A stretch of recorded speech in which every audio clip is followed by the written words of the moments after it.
Welcome to Story Tales. Please like this video and subscribe to Story Tales. I hope you enjoy the story. Let's begin. Roy Wexler stood at his kitchen counter, staring at the refrigerated box that had arrived an hour ago. The delivery man had been specific about keeping it cold, making Roy sign twice and show ID. Now the white pastry box sat before him like a riddle he wasn't sure he wanted to solve. The card attached was simple cream-colored paper with May's familiar handwriting. Her letters still curved the same way they had when she used to leave notes in his lunchbox. In "Oh Hard Feelings. To your next chapter." May Roy turned the card over twice, searching for hidden meaning in the empty space. May Holloway Wexler didn't do simple gestures. She calculated every move, every word, every smile. 3 months since she'd walked out claiming she needed space. And now this. "What's that, you looking like someone sent you a bomb?" Darla's voice cut through his thoughts. His mother stood in the doorway, still wearing her gardening gloves and carrying the sharp smell of fresh soil. At 66, Darla Wexler moved with the same quick efficiency that had made her one of the best ICU nurses at Portland General before she retired. Her gray hair was pulled back in its usual no-nonsense ponytail, and her dark eyes missed nothing. "Package for May." Roy gestured toward the box. Darla's expression hardened. She'd never liked May. Not from the first day Roy brought her home 5 years ago. His mother had a sixth sense for people who wore masks, probably from dealing with so many lying patients and worried families over the years. "What's the witch want now?"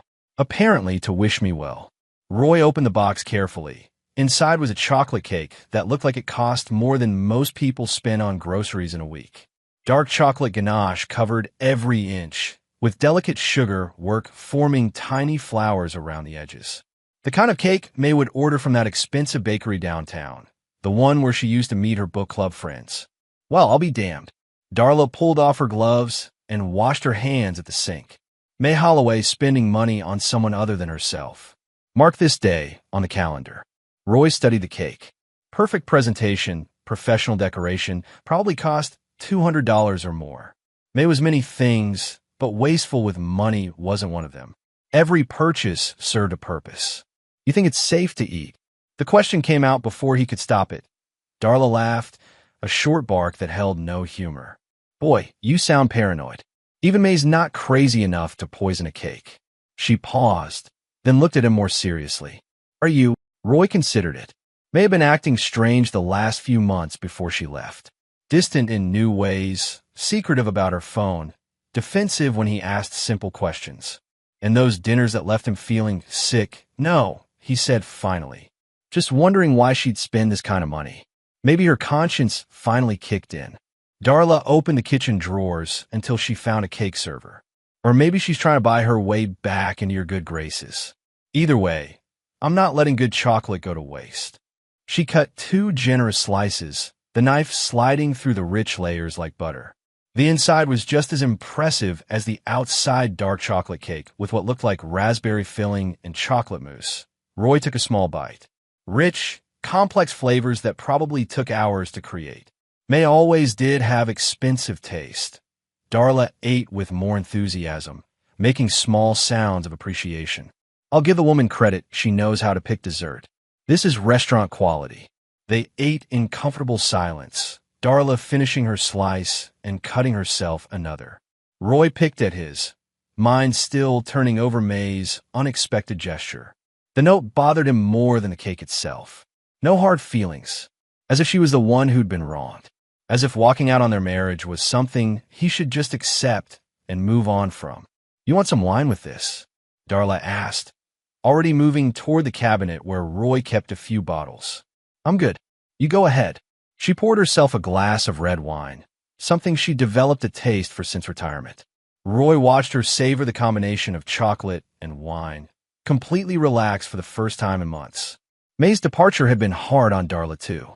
She'd lost a daughter-in-law she'd never trusted but had learned to tolerate, and gained a son who was quieter and more withdrawn than before. "This is exactly what I needed after wrestling with those rose bushes all afternoon," Darla said, cutting herself a 3rd slice. "My back's killing me, but at least I'll die happy." Roy managed a small smile. His mother had always dealt with stress through food and gardening, sometimes both at once. Tonight, she was indulging in the food part with obvious pleasure.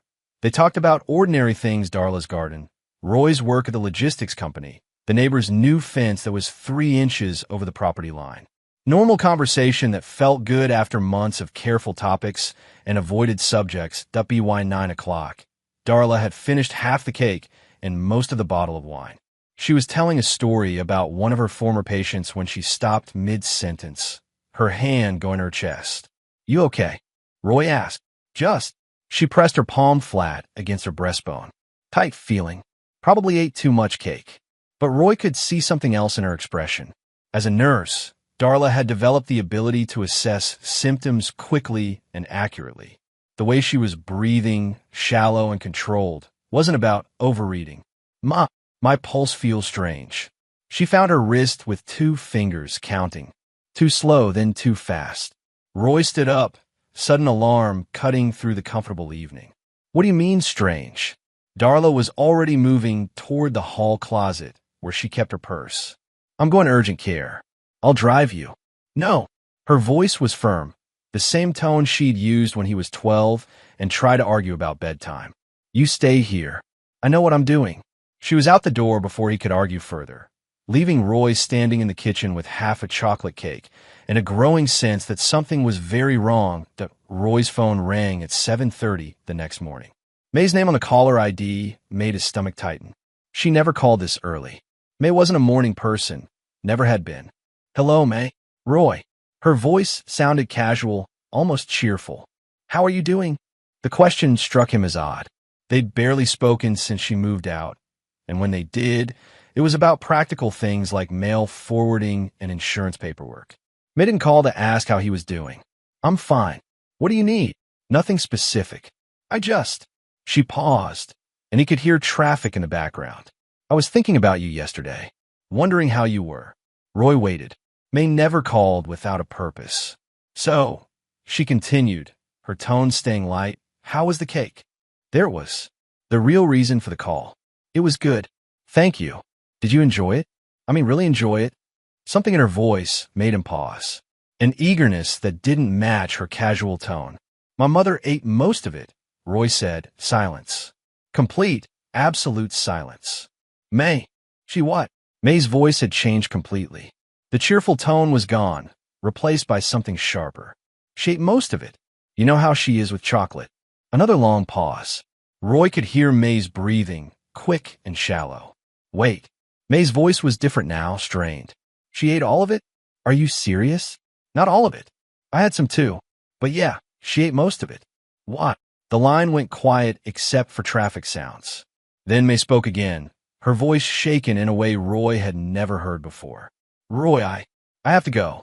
I'll call you later." She hung up. Roy stared at his phone, replaying the conversation. May's reaction didn't make sense. Surprised that someone ate the cake she'd sent? Panic when she learned it was Darla instead of him? His phone rang again. This time, it was his mother. "Roy, I'm still at the hospital." "What? Are you okay?" "I'm fine now, but you need to hear this." Darla's voice was steady, but he could hear the underlying tension. "They ran toxicology tests because of my symptoms last night." "Roy, there was digoxin in my blood." "What's digoxin?" "Heart medication. Used to slow down rapid heartbeat. Problem is I don't take heart medication, and I've never been prescribed digoxin in my life." Roy felt something cold settle in his stomach. "How did it get in your blood?" "That's what I asked. Doctor says it had to be ingested somehow. And when you mix it with alcohol." Darla paused. "Roy, if I'd eaten more of that cake, or if I'd been someone with existing heart problems, the combination with wine could have caused cardiac arrest." The kitchen seemed to shift around Roy. The remaining cake on the counter, the wine bottle, May's phone call asking specifically about the cake. "The cake," he said. "That's my thinking too. I ate most of it, drank wine with it, and ended up in the emergency room with heart medication in my system that I never took." Roy's mind was working fast now, connecting pieces he'd been avoiding for months. "Ma, I need you to save that toxicology report. Already got copies." "Roy," Darla's voice was grim. "I've been a nurse for 40 years. I know the difference between an accident and attempted murder. After hanging up, Roy sat at his kitchen table and thought. Really thought, without the emotional confusion that had clouded his judgment for months about May's behavior the last year. The dinners that left him feeling sick twice, he remembered now. Both times May had insisted he try something special she'd made. Both times she'd pushed wine with dinner. He'd attributed the nausea to stress from work or something he'd eaten at lunch. May refusing intimacy, claiming she was tired or stressed. May disappearing for days at a time, saying she needed space to think. May's sudden interest in their finances, asking questions about his life insurance policy. May who called this morning specifically to ask about the cake. May who panicked when she learned the wrong person had eaten it. Roy didn't panic. Panic was useless, emotional, wasteful. Instead, he did what he'd always done when faced with a problem. He started planning. Roy opened his laptop and created a new document. At the top, he wrote timeline and began reconstructing the past year methodically. March 15th dinner at home. May made lamb with minced sauce. Insisted I try the wine she'd selected specifically for the dish. Felt nauseated and dizzy within an hour. May suggested I might be getting the flu. July 22nd, another special dinner. May had been unusually attentive all day, suggesting we needed to reconnect. Made beef Wellington, her most complicated recipe. Again, with wine pairing. Again, sick within the hour. May stayed up taking care of me, bringing water and aspirin. Roy paused, remembering. May playing the caring wife while he suffered from symptoms she might have caused. The thought made his jaw clench. September through November, May becomes distant. Refuses intimacy, claims she's stressed about her mother's health. Spends increasing time away from home, sometimes overnight. December, May asks detailed questions about my life insurance policy. Claims she's trying to organize her finances for the new year. February, May announces she needs space. Moves in with her sister temporarily. March, May files for legal separation. Yesterday, cake delivery with May's note. Roy leaned back in his chair. 3 months since May left, claiming she needed time to figure out what she wanted. 3 months to plan whatever this was. His phone rang. May again. Roy let it ring 4 times before answering. Hello, Roy. I've been thinking about our conversation this morning. May's voice was controlled now, back to the careful tone she used when she was trying to manage a situation. About the cake. What about it? Well, I just realized I never asked if you enjoyed it. I mean, I spent quite a bit on it, and I wanted to make sure it was worth the money. Roy said nothing. Roy, I heard you. So, did you like it? It was fine. May's breathing was audible over the phone. Just fine? I specifically requested their best chocolate cake. The woman at the bakery said it was their signature dessert. Which bakery? The question seemed to catch her off guard. Oh, that place downtown. You know, the expensive one. What's it called? What does it matter? Just curious. You said you spent quite a bit on it. Another pause. I don't remember the exact name. Something French. Roy knew every bakery in the downtown area. May was lying. Well, Roy said, like I told you, my mother ate most of it. Right. May's voice was tight. Your mother. She really enjoyed it. Had 3 pieces with wine. Silence. May, I'm glad she liked it. The words sounded forced. I should go. I have an appointment. She hung up again. Roy added to his timeline. May calls twice, specifically asking about cake consumption. Lies about which bakery when pressed for details. Becomes upset when told Darla ate most of it. The pattern was clear now. May hadn't sent him a birthday cake. She'd sent him a weapon, carefully crafted and precisely dosed. The message wasn't about forgiveness or new chapters. It was supposed to be his last meal. Roy closed the laptop and walked to the kitchen window. Outside, life continued normally. Neighbors walking dogs, children playing in yards, ordinary people doing ordinary things. None of them knew that someone had just tried to murder him and accidentally poisoned his mother instead. The strangest part was how calm he felt. No rage, no betrayal, no emotional breakdown. Just cold, clear understanding and the beginning of a plan. May had made one critical mistake. She'd showed her hand too early, calling to check if her poison had worked. Now Roy knew exactly what he was dealing with. And May had no idea that he knew in logistics. The key to solving any problem was information. Gather data, analyze patterns, identify resources, execute solutions. Roy had spent 15 years coordinating complex supply chains, managing variables, anticipating problems before they occurred. May thought she was playing chess against someone who didn't know the game had started. She was wrong. Roy called Jules Reamer from his office the next morning. In 15 years of friendship, Jules had never failed to come through when Roy needed help, and he never asked unnecessary questions. That combination of loyalty and discretion made him invaluable. "What's up, Roy? I need a favor. Personal matter. Name it. I need you to call some bakeries. Tell them you're a corporate buyer looking for a supplier for executive events. Ask about their signature chocolate cakes, pricing, ordering procedures." Jules was quiet for a moment. "Any particular bakeries? Start with the high-end places downtown. I'm looking for someone who recently filled a special order expensive chocolate cake, probably ordered and paid for in the last week. What am I really looking for?" Roy appreciated that Jules didn't pretend this was about corporate catering. Payment information. Who placed the order? How they paid? Any unusual requests? Got it. Anything else? Yeah. If you find the right place, see if they keep customer information on file. Order history, contact details, that kind of thing. I'll call you back within 2 hours. True to his word, Jules called back 90 minutes later. Found your bakery. Artisan Desserts on Morrison Street. They had a special order placed last week, chocolate ganache cake with raspberry filling, premium decoration. Cost $230. Who placed the order? Here's where it gets interesting. Order was placed by phone by a woman who said her name was May Vexler, but the payment was made with a credit card belonging to someone else. Roy felt his pulse quicken. Who? Dr. Rowan Kane. I told them I might want to send a thank you note to whoever recommended their services, so they gave me the billing address. Want to write this down? Roy wrote down the address Jules provided. Dr. Rowan Kane. The name was familiar, but Roy couldn't place it immediately. One more thing, Jules continued. The woman who placed the order specifically asked about delivery instructions. Wanted to make sure the cake stayed refrigerated during transport. Asked about timing for maximum freshness. Very detailed questions for someone just sending a gift.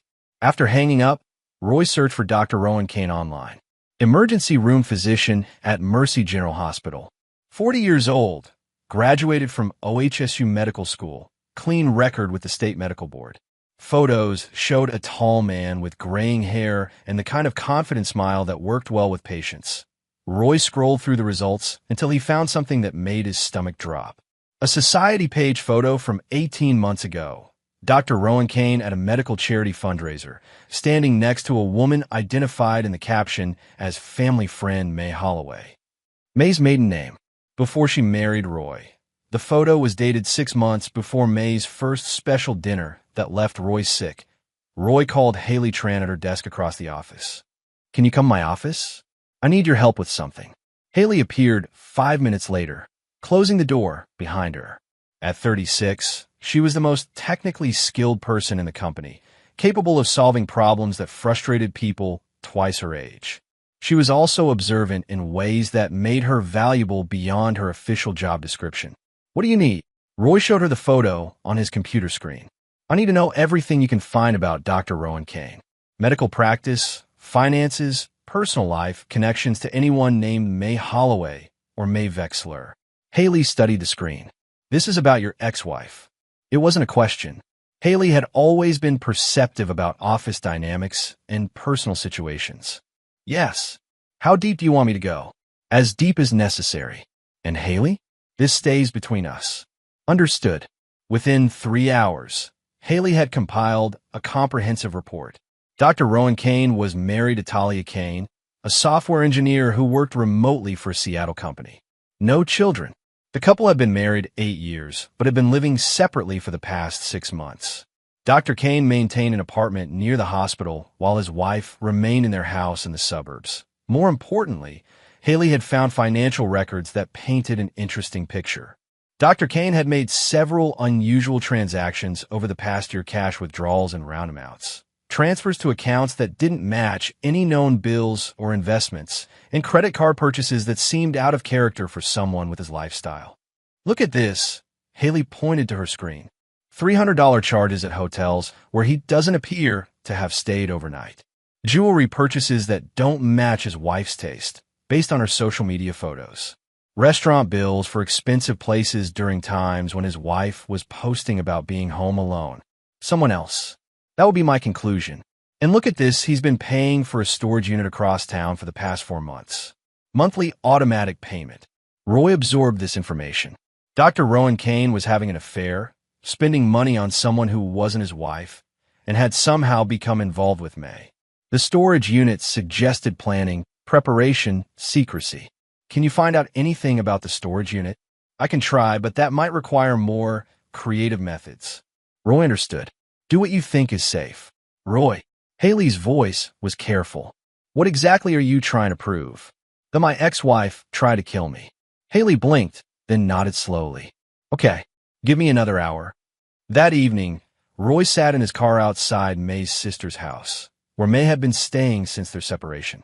He'd been watching for 20 minutes when May emerged, carrying the yoga bag she'd left at their house months ago.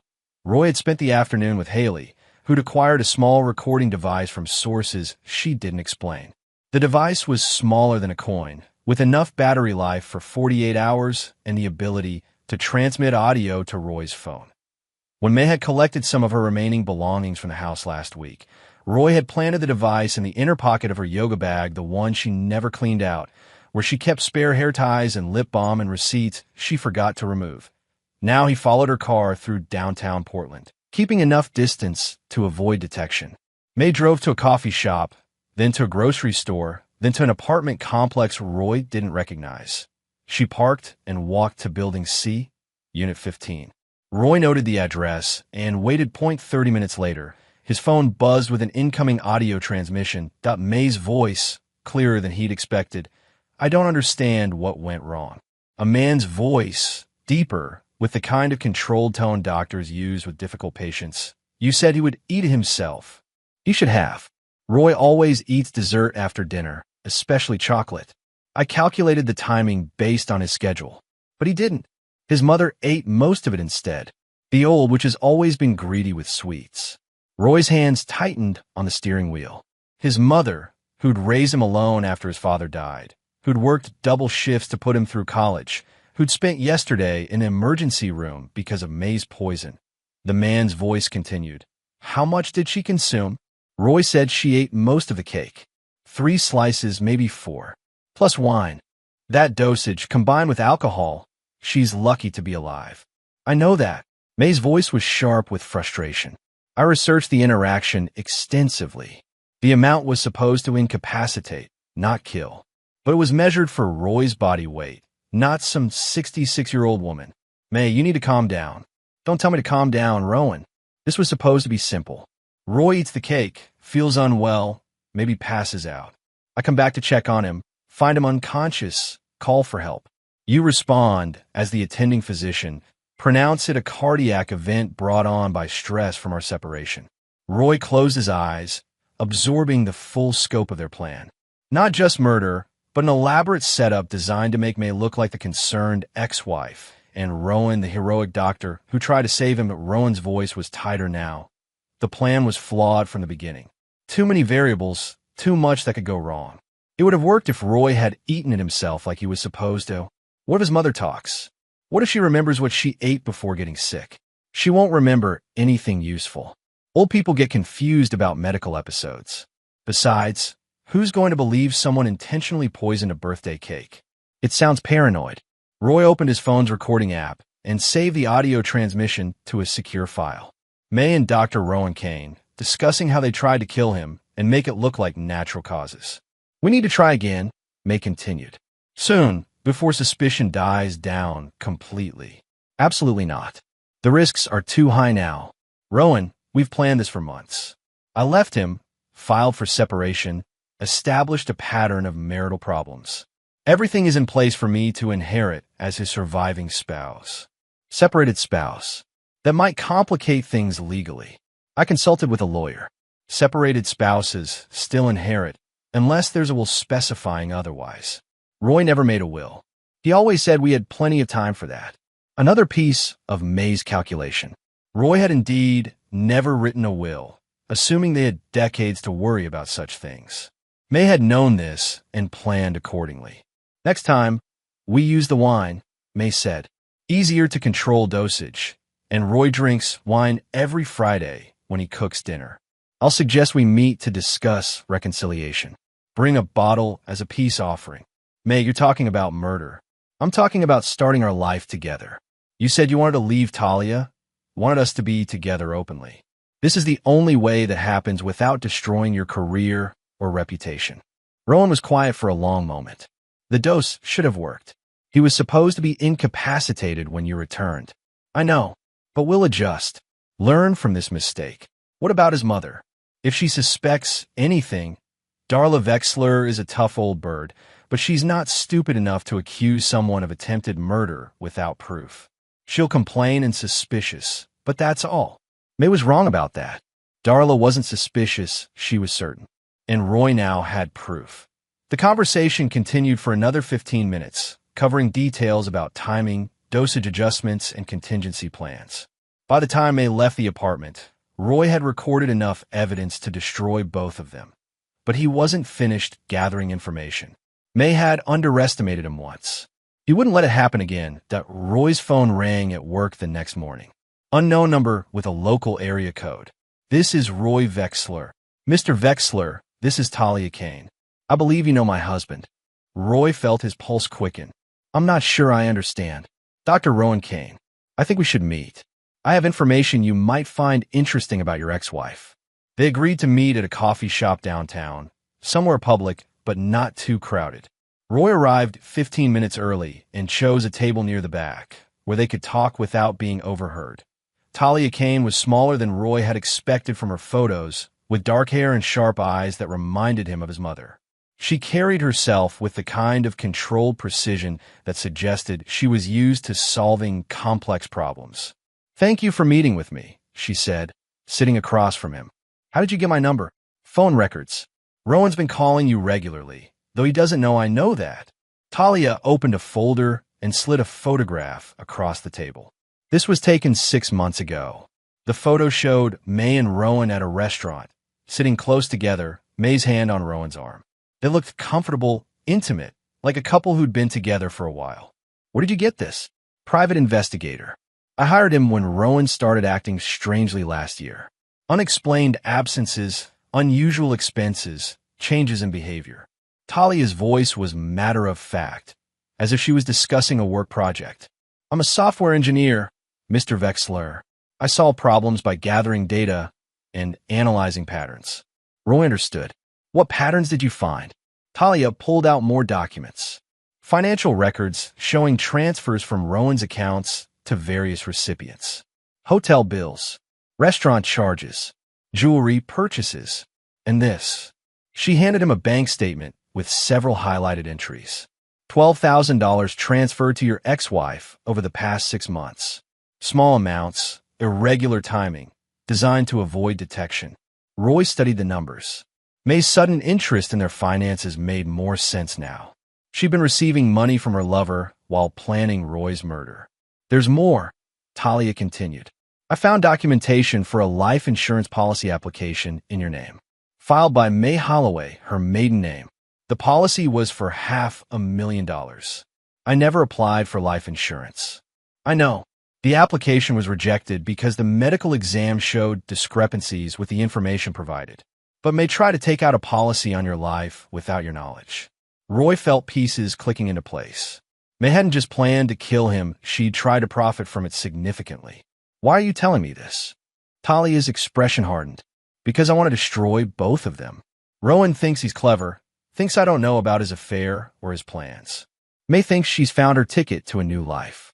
They're both wrong. What kind of plans? I've been monitoring Rowan's communications. Text messages, emails, phone calls. Your ex-wife promised him she would take care of you, so they could start fresh together. She told him you were the only obstacle to their happiness. Roy absorbed this. May had convinced Rowan that Roy was the problem, that eliminating him was the solution to their relationship issues.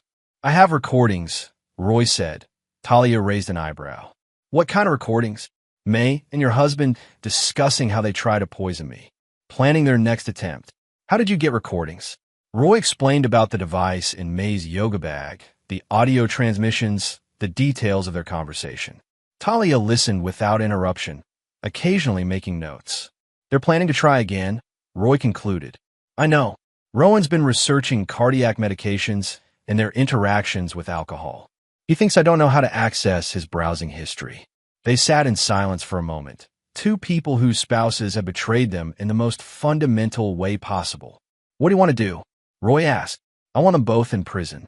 Rowan will lose his medical license, his reputation, his freedom. May will lose everything she thought she was gaining by leaving you. You have enough evidence. Talia smiled, and Roy saw something cold and calculating in her expression. Mr. Vexler, I've been gathering evidence for months. Between what I have and what you've just told me, we have enough to destroy them both. The question is whether you're willing to help me do it. Roy thought about his mother in the emergency room, about May's voice on the recording discussing his murder as casually as planning a dinner party, about years of marriage to someone who'd been planning to kill him. What do you need? Over the next week, Roy and Talia worked together with methodical precision.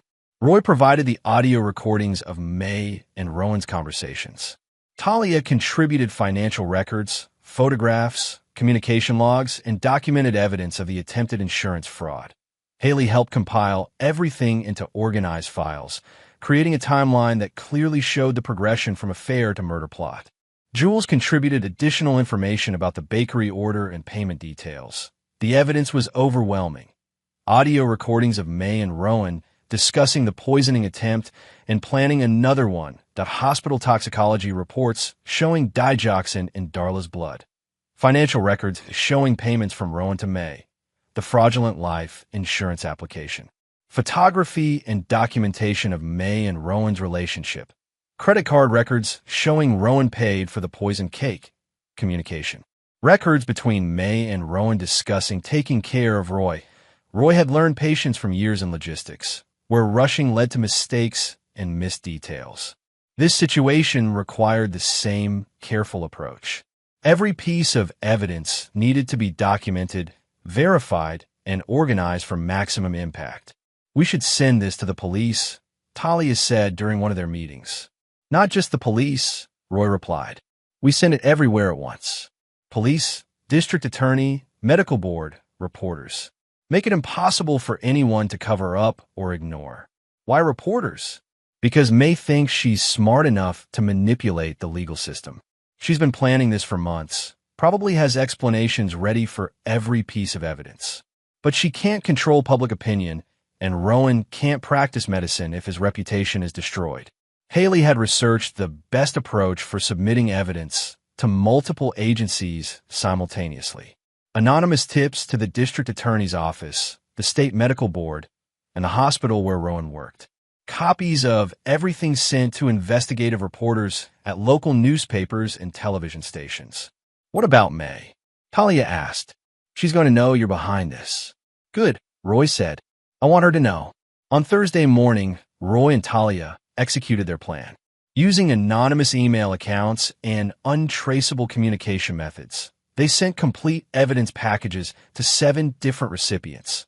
The Portland Police Bureau, the Multnomah County District Attorney, the Oregon Medical Board, Mercy General Hospital Administration, and 3 journalists known for investigative reporting.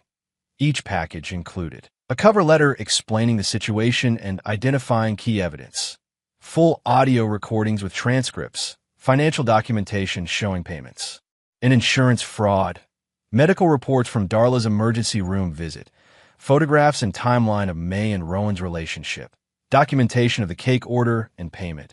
Roy spent Thursday evening at home, cooking dinner and waiting. May had called twice that week suggesting they meet to discuss working things out, but Roy had politely declined. No need to rush into whatever trap she was planning when a much larger trap was already closing around her. Friday morning, Roy's phone rang. Jules calling from his office. Turn on Channel 8 News, Jules said. Right now. Roy found a remote and switched to the local morning show. A reporter was standing outside Mercy General Hospital, holding a microphone and speaking directly to the camera. Investigation into allegations that an emergency room physician conspired with a woman to poison her estranged husband. Dr. Rowan Kane has been suspended pending a criminal investigation and review by the state medical board. The screen showed a photo of Rowan, then switched to a photo of May that looked like it had been taken from social media. May Holloway Vexler allegedly worked with Dr. Kane to administer heart medication through food with the apparent intent to incapacitate or harm her husband. The plot was discovered when Vexler's mother consumed the tainted food instead and required emergency medical treatment. Roy watched as his private nightmare became public knowledge. Part of him felt exposed, vulnerable, as if his personal business was being dissected by strangers. The larger part felt satisfied. May had counted on secrecy, on people not believing such an outrageous story, on her ability to manipulate the situation. She no longer controlled the narrative. His phone rang. May calling. Roy answered on the fourth ring. Hello, May. Roy. Her voice was different, tight, controlled, but with an underlying panic she couldn't quite hide. We need to talk. About what? About this insane story on the news. Someone is spreading lies about me, about us. I think we're both being set up. May was trying to position herself as a fellow victim, someone who was being framed along with Roy. Classic manipulation technique. Set up by who? I don't know, but someone wants to destroy both our reputations. Roy, you know me. You know I would never hurt you or your mother. Roy almost smiled. May was good at this, had always been skilled at making people believe what she wanted them to believe.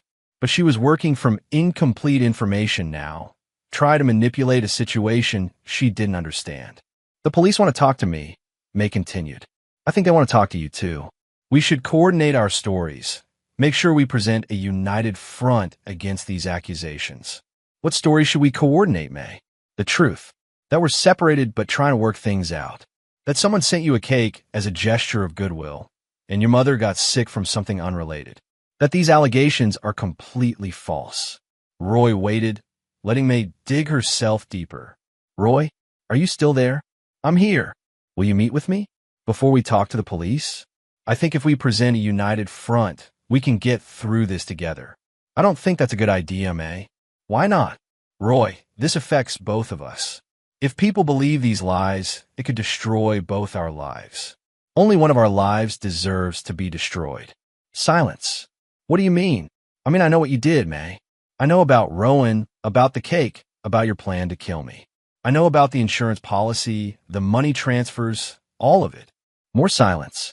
When May spoke again, her voice was different, colder, more calculating. I have no idea what you're talking about. Yes, you do. Roy, someone is feeding you lies, making you paranoid. This is exactly what they want for us to turn against each other. May, what? Stop lying. It's over. Roy hung up. His phone immediately started ringing again. May calling back. Roy declined the call and blocked her number. Outside, the ordinary world continued. People going to work, children walking to school. Life proceeding normally for everyone except the two people whose carefully constructed plans were collapsing around them. Roy felt something he hadn't experienced in months. Peace. Not happiness, not satisfaction, but the calm that comes from finally understanding a complex situation and taking appropriate action. May had tried to kill him. She'd poisoned his mother instead. She'd planned to inherit his money and start a new life with her lover. Now she would face the consequences. The knock came at May's sister's door at 6:15 a.m. on Monday morning. May had been awake for hours, pacing through the small guest bedroom where she'd been staying, checking news websites and making phone calls to lawyers who weren't returning her messages. Through the bedroom window, she could see the police cars in the driveway. 2 marked units and an unmarked sedan, their presence announcing to the entire neighborhood that something serious was happening. That May's sister Jennifer answered the door in her bathrobe, voice muffled through the walls. She's here, but she's still sleeping. Ma'am, we have a warrant for May Holloway Vexler's arrest. We need to speak with her immediately. May closed her eyes and took a deep breath. She'd known this was coming since the news report started, but knowing and experiencing were different things. She'd spent the weekend crafting explanations, preparing responses, building a strategy for handling police questions. None of it mattered now. She opened the bedroom door and walked to the living room, where 3 detectives waited.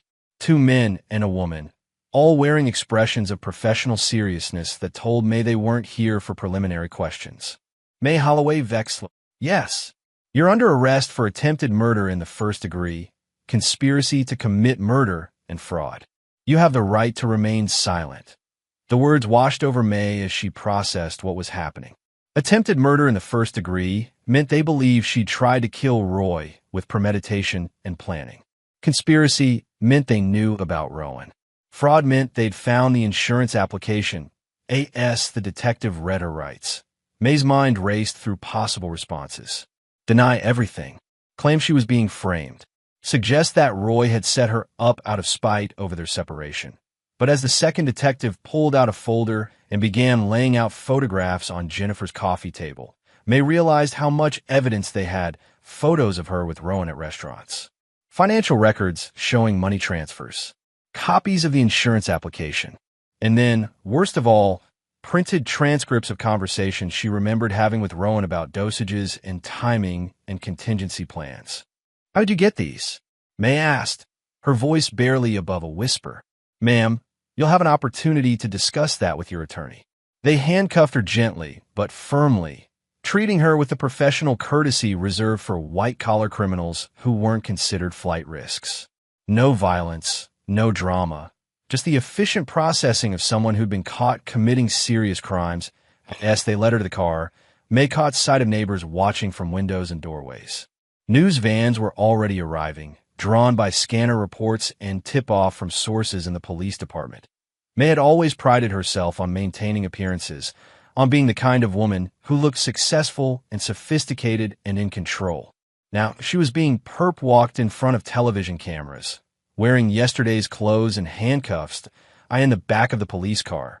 May tried to think strategically. The evidence looked bad, but she'd been planning for this possibility. She had explanations ready for most of it. The financial transfers could be explained as loans. The insurance application as a misunderstanding. The photographs as evidence of friendship, not an affair. The audio recordings were more problematic, but May had been careful in her word choices. She talked about taking care of Roy, which could mean many things. She discussed medical information, but that could be innocent conversation with a doctor friend. That it wasn't until the detective played one of the recordings in the interview room that May understood how trapped she was. Her own voice, clear and unmistakable. The amount was supposed to incapacitate, not kill. But it was measured for Roy's body weight, not some 66-year-old woman. Rowan's voice responding. That dosage combined with alcohol, she's lucky to be alive. May listened to herself discuss poisoning Roy with the same tone she might use to discuss a recipe. Clinical, detailed, matter of fact. This isn't what it sounds like, May said when the recording ended. The detective, a woman about May's age with tired eyes and a patient expression, looked at her with something approaching pity. Ma'am, what do you think it sounds like? May tried to speak, to explain, to create some version of events that didn't involve attempted murder. But listening to her own words, hearing the casual way she discussed killing the man she'd been married to for 5 years, May finally understood that no explanation would work. She'd been planning Roy's death for months, and she'd been recorded discussing those plans in detail. I want a lawyer, May said. That's probably a good idea, the detective replied to Dr. Rowan Kane's world collapsed on Tuesday morning while he was reviewing patient charts in the emergency room break room. The hospital administrator appeared with 2 security guards and a representative from the state medical board. Dr. Kane, you're being suspended immediately pending the outcome of criminal charges. Please gather your personal belongings and surrender your hospital ID and access cards. Rowan had been expecting this since May's arrest made the news, but the reality was still jarring. 15 years of medical practice, hundreds of lives saved, a reputation built through careful work and professional dedication, all destroyed because of his relationship with May. I haven't been convicted of anything, Rowan said. The allegations are sufficient for immediate suspension under hospital policy. You'll have an opportunity to appeal through proper channels. Rowan looked around the break room, where he'd spent countless hours over the past 8 years. His colleagues were watching, some with curiosity, others with the uncomfortable expressions people wore when witnessing someone else's professional destruction. Dr. Sarah Morrison, who'd worked with Rowan for 6 years, approached him as he cleared out his locker. "Rowan, what the hell happened? The news reports, they can't be true." Rowan considered his options. Deny everything, claim he was being framed, suggest that the evidence was fabricated or misinterpreted. But Rowan was a doctor, trained to deal with facts and evidence. The audio recordings didn't lie. The financial transfers were real. His own voice discussing dosages and cardiac interactions with a woman who tried to poison her husband couldn't be explained away. "Sarah, I made some very bad decisions." "Bad decisions?" "Rowan, they're saying you helped someone try to commit murder." "I know what they're saying." Dr. Morrison stared at him, processing the implications of his non-denial. "My God, Rowan, what were you thinking?" That was the question Rowan had been asking himself since May's arrest. What had he been thinking? How had a rational, educated, successful professional become involved in a plot to kill someone? The answer was simple and humiliating. He hadn't been thinking. He'd been feeling, allowing emotions and desires to override his judgment. May had convinced him that Roy was the obstacle to their happiness, that removing him was the only solution to their problems. May had made it sound reasonable, even necessary. Roy was controlling, she'd said, emotionally abusive. May was trapped in a marriage that was destroying her, and Roy would never agree to a divorce that left her financially secure. Rowan had believed her because he'd wanted to believe her. Because the alternative that May was manipulating him into committing murder was too terrible to consider.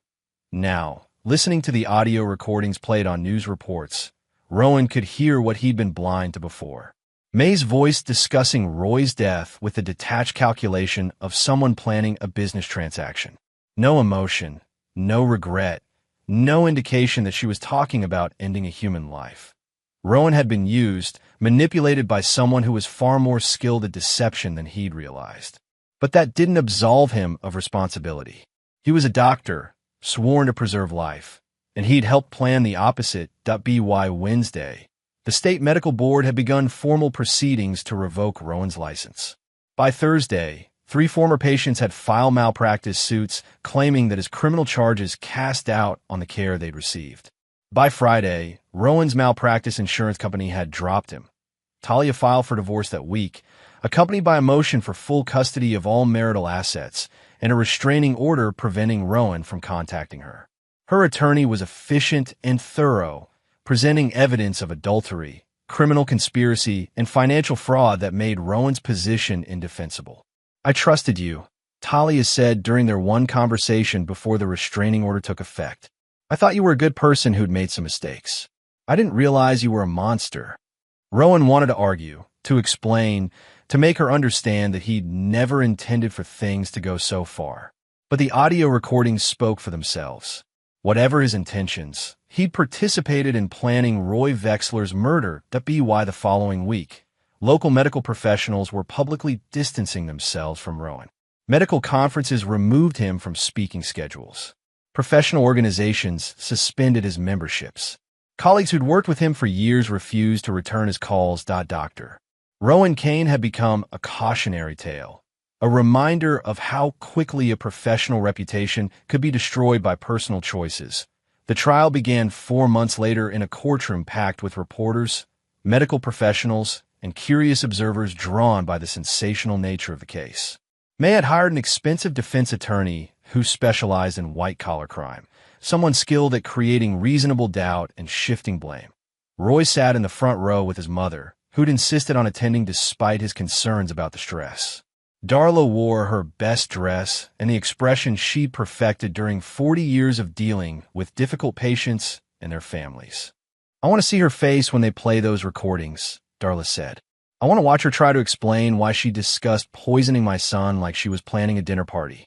May's attorney had built her defense around 3 main arguments. The audio recordings were taken out of context. The financial transfers were innocent loans between friends, and May was herself a victim of Rowan's manipulation.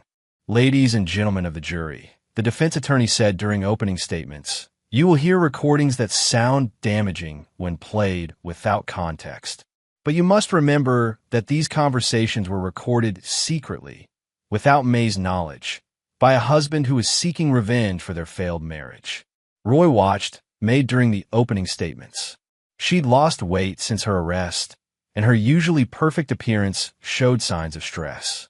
But her expression remained controlled, almost serene, as if she was confident in her ability to convince the jury of her innocence. The prosecution's case was methodical and comprehensive.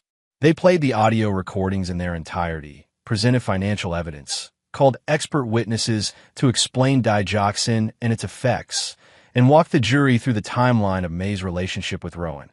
The most damaging moment came when the prosecutor played the recording of May discussing dosage calculations. May's voice filled the courtroom.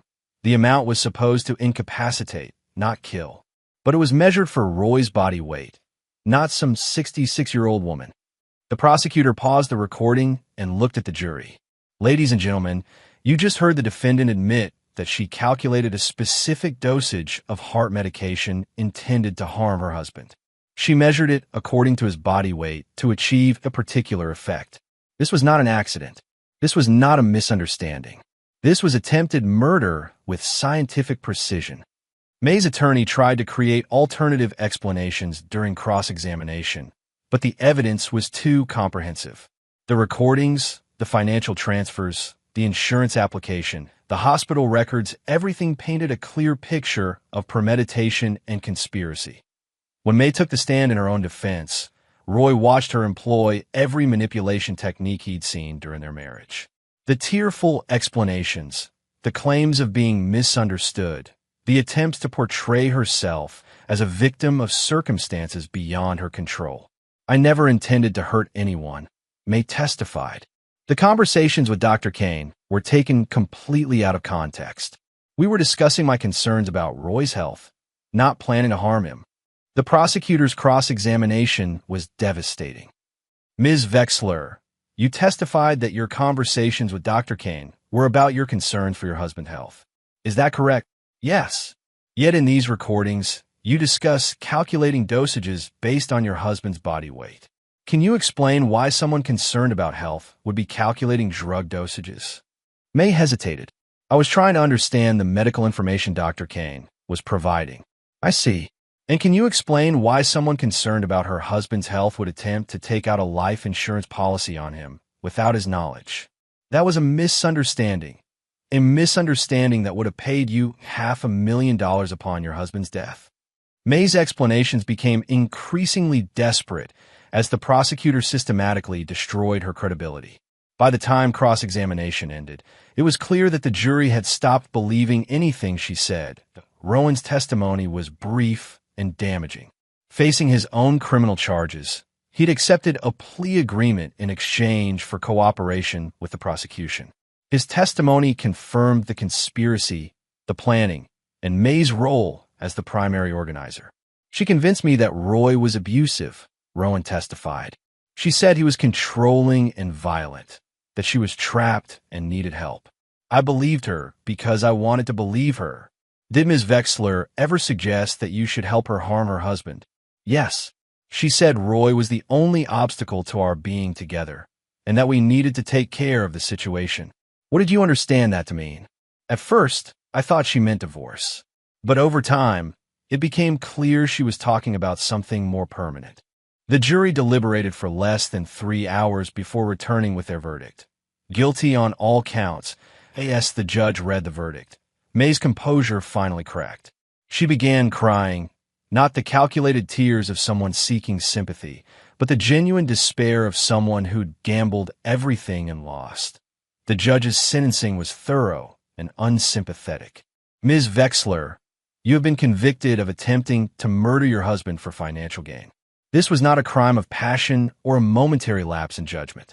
This was a calculated, premeditated conspiracy that you planned and executed over a period of months. May stood for sentencing, wearing the same controlled expression she'd maintained throughout the trial, but Roy could see the defeat in her posture. You manipulated a medical professional into participating in your scheme. You attempted to defraud an insurance company. You poisoned an innocent woman who could have died as a result of your actions. The court finds these actions to be among the most serious crimes possible. The judge paused, looking directly at May. Attempted murder for financial gain carries a potential sentence of 25 years to life. However, considering the specific circumstances of this case and your lack of prior criminal history, the court sentences you to 16 years in prison, with eligibility for parole in 11 years. May's legs buckled slightly, and her attorney had to steady her. 16 years. She would be 55 when she became eligible for parole, assuming she qualified. Roy felt no satisfaction in watching May's collapse. No pleasure in her tears, or her shock, or her obvious despair. He felt something colder and more final. Justice. May had tried to kill him. She'd poisoned his mother. She'd planned to inherit his money and start a new life with her lover. Now she would spend the next decade and a half in prison, thinking about the choices that had brought her there. Roy walked out of the courthouse with his mother, ignoring the reporters who shouted questions and thrust microphones toward them. The late afternoon sun felt warm after hours in the air-conditioned courtroom, and Roy found himself appreciating simple things like fresh air and freedom. Mr. Vexler, can you comment on the verdict? How do you feel about your ex-wife's sentence? Do you plan to pursue civil action? Roy stopped walking and turned toward the cluster of reporters. For months, they'd covered his private tragedy as entertainment, dissecting his marriage and May's crimes for public consumption. He'd remained silent throughout the trial, letting the evidence speak for itself. Now he had something to say. She tried. She failed. Permanently. That was all. 5 words that summarized everything. May's attempt to kill him, her failure to accomplish it, and the permanent consequences of her actions. Roy continued walking toward his car, leaving the reporters to analyze his brief statement for hidden meaning or emotional content. There was neither. May had tried to murder him, failed, and would now spend 16 years in prison. The situation was resolved. Darla walked beside him in comfortable silence until they reached the parking garage. "You okay?" she asked. "I'm fine." "Really? Your ex-wife just got sentenced to 16 years in prison for trying to kill you. It's okay to have feelings about that." Roy considered her question seriously. How did he feel? Relief that May could no longer threaten him. Satisfaction that justice had been served. Regret that he'd been married to someone capable of such calculated evil. But no anger. No desire for revenge beyond what the legal system had already provided. No emotional turmoil or psychological trauma. "I feel like a problem has been solved," Roy said finally. Darla studied his face. "That's it? A problem solved?" May made a series of choices. Those choices had consequences. She's now facing those consequences. The situation is resolved. Roy, normal people would be angry, or hurt, or traumatized. I was married to May for 5 years. I learned not to waste energy on emotions that don't solve problems. They drove home in silence, both processing the end of a situation that had dominated their lives for months. The trial was over. May was going to prison, and life could return to normal patterns. But Roy knew that normal would be different now. He'd learned things about trust, about judgment, about the capacity for evil in people who seemed ordinary. May had looked like a loving wife while planning his murder. Dr. Rowan Kane had looked like a respectable professional while helping her do it. Appearances meant nothing. Actions meant everything. 6 months after May's sentencing, Roy hosted a small gathering at his house. Nothing elaborate, just Darla, Jules, Haley, and a few other friends who'd supported him through the worst period of his life. Roy had made dinner himself, something he'd started doing regularly since May left. Cooking was meditative, requiring attention and precision, but allowing his mind to work through other problems. Tonight he'd prepared his mother's recipe for beef stew, served with fresh bread and a simple salad. For dessert, he'd made chocolate cake from scratch. Not the elaborate creation May had sent him, but something honest and straightforward that tasted like what it was supposed to be. "This is excellent," Haley said, finishing her slice. "I didn't know you could bake." May never let him cook, Darla explained. Said he was too messy, too slow. Turns out he's been a good cook all along. Roy cut himself a small piece and ate it slowly, appreciating flavors that weren't designed to mask poison or manipulate his emotions. Simple chocolate cake, made with ingredients he'd chosen and prepared with his own hands. Jules raised his beer bottle. To endings that matter. The others joined the toast, and Roy felt something he hadn't experienced in years. Genuine contentment. Not happiness, exactly, but the satisfaction that came from surviving something difficult and coming out stronger. After his friends left, Roy and Darla cleaned the kitchen together, falling into the comfortable routine they'd developed since May's departure. Darla washed, Roy dried, both of them working efficiently without unnecessary conversation. "Save me a piece of that cake for tomorrow," Darla said as Roy put the remaining dessert in the refrigerator. "There's plenty left." Roy cut one final slice and walked to the fireplace. He tossed it into the flames, where it caught quickly and burned bright for a few seconds before disappearing into ash. "What was that for?" Darla asked. "That one was for May." Darla nodded approvingly. "Waste of good chocolate, but I understand the sentiment." Roy watched the flames consume the last trace of cake, thinking about justice and consequences and the permanent nature of certain choices. May would spend the next 11 years thinking about the slice of cake she'd sent him, the poison she'd calculated so carefully, the plan that had failed so completely that she'd tried to end his life. Instead, she'd ended her own freedom. Roy found that outcome satisfactory. May Holloway Vexler adjusted to prison life with the same calculating efficiency she'd applied to everything else. She kept to herself, avoided conflicts, and earned a reputation as a quiet inmate who caused no trouble for guards or other prisoners.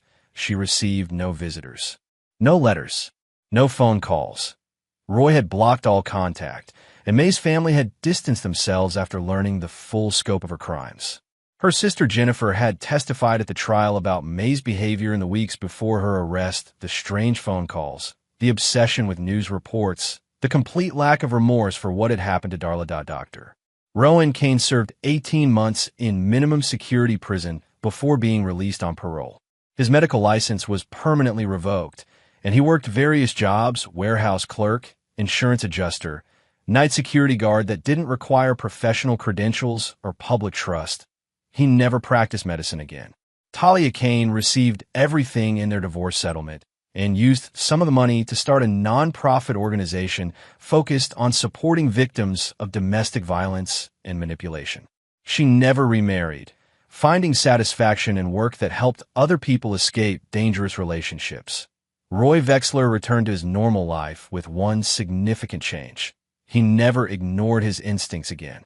If something felt wrong, he investigated. If someone's story didn't match their actions, he paid attention. If patterns emerged that suggested deception, he acted on that information. That he didn't remarry. Not because he was traumatized or afraid of commitment, but because he'd learned to appreciate solitude and self-sufficiency. Marriage to May had taught him that being alone was better than being with someone who wished you were dead. Some victories, Roy had learned, were too personal to share with anyone except the people who'd helped you survive them. And some endings were exactly what they needed to be: permanent.